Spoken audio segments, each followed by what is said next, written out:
Hi again, everybody, and welcome to another edition of the Homer and Pip podcast. We call it My Faith. It's Catholic-centric, but Homer will go to the ends of the earth to find out about someone's faith story. We happen to have a man in the middle named Tom Reilly, who's one of my dear friends, who is a man of faith, who happens to be Catholic, and as always, because he hits the golf ball farther and straighter, the first question goes to Steve the Homer True, the famed radio sportscaster. I don't normally ask how old you are, but I would be curious, because then the next question is, how many years has a faith been a big part of your life? That's a good question and easy to answer. I'm 91, and I think it started on March 19, 1928. I'm in the hospital room. I've been taken from my mother's womb and given life. And the doctor, at 2 pounds, 2 ounces, I was the smallest baby born at Columbia Hospital and at that time. And the doctor said to the rest of the nurses, take care of the mother. Like, that thing over there in a little crib isn't going to make it. Well, luckily, a lady by the name of Hollistein, I can't think of the good lady's first name, I know it, but she went over and picked me up and gave me mouth-to-mouth resuscitation. And I say to her 8 children through the years, and because you're, of course, the mother and dad, but I'd say, you're alive because of Lolly Hollenstein picked me up and gave me mouth-to-mouth resuscitation. Why? But at what age? Because you could have easily said, I was just lucky. Despite what your parents tell you, at some age, you have to decide that what they told you was right, or you bought into it. At what age did that occur, and where you said, I buy this? Well, I think it was something just, osmosis isn't the word, but seeing my mother be so involved with the poor, my mother going to Mass, my mother went to Cincinnati High School, the corner of Wisconsin as a country, or as a state, and right at the river there next to Eau Claire.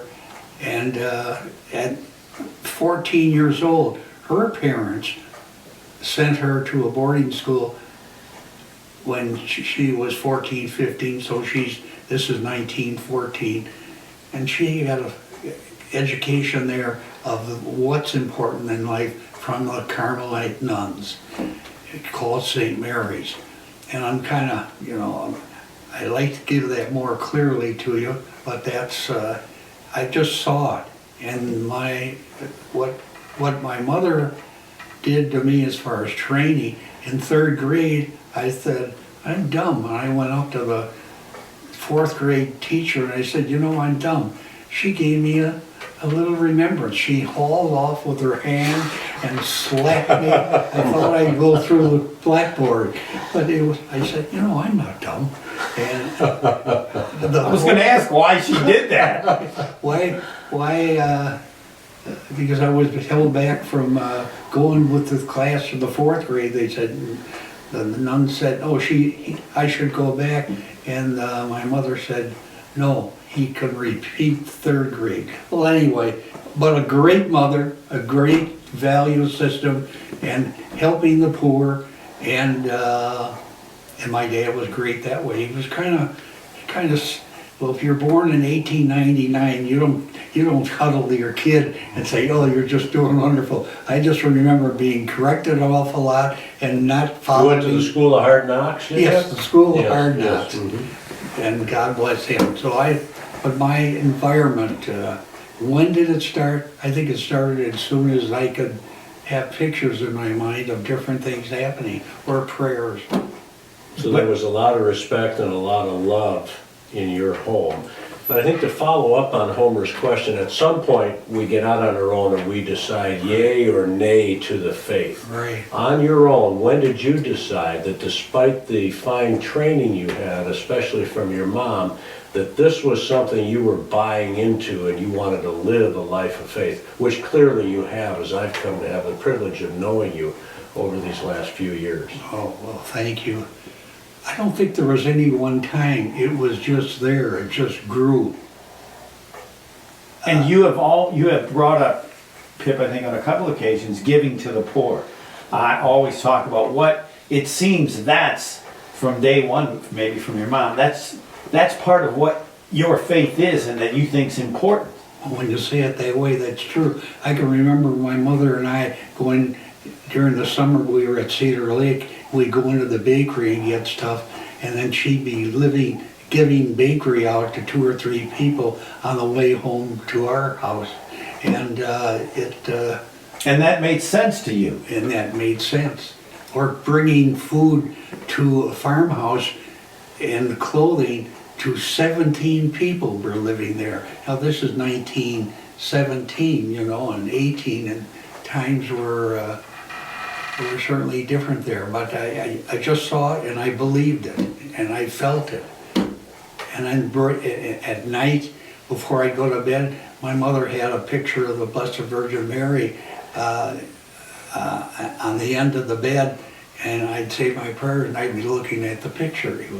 He was inculcated into me, and I believed it and believed it and believed it. And you believe in terms of giving to the poor or people that need help as strongly today. Oh, absolutely. If I have 5 or 6 of anything, I think, well, maybe that's too much. We have a lady here who goes to St. Vincent de Paul or other places, and she'll bring extra clothing there. So I see it even here. I say it to my children, I say, there are 3 important things in life: your faith, your family, And the Green Bay Packers.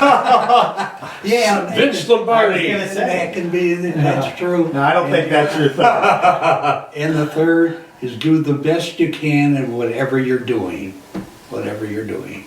And having talked to Pip, he mentioned you need to talk about some of the difficulties you've dealt with in your life, and yet it hasn't had any effect on the strength of your faith.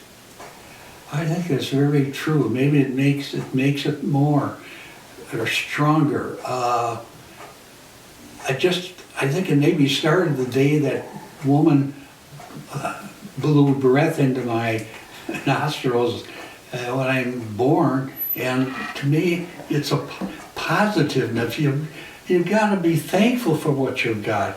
You've got to be appreciative of what you've got.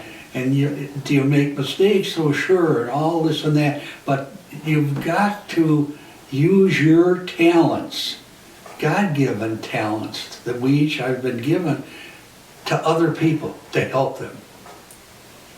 I live at a wonderful place, the Celia place. I'm glad 22 years ago the Dr. Callets came in to propose this building.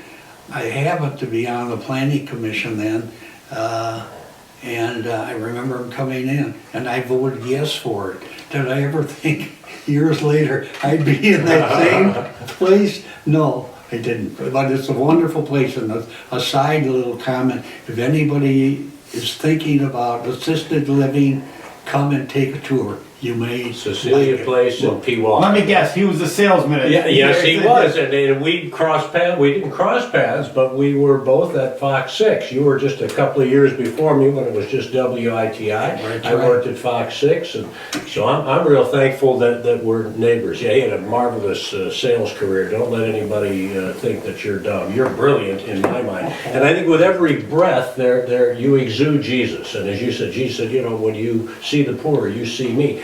Now, to Homer's point, we think it's going to be hunky-dory in life, especially if we have faith. We know that it's anything but.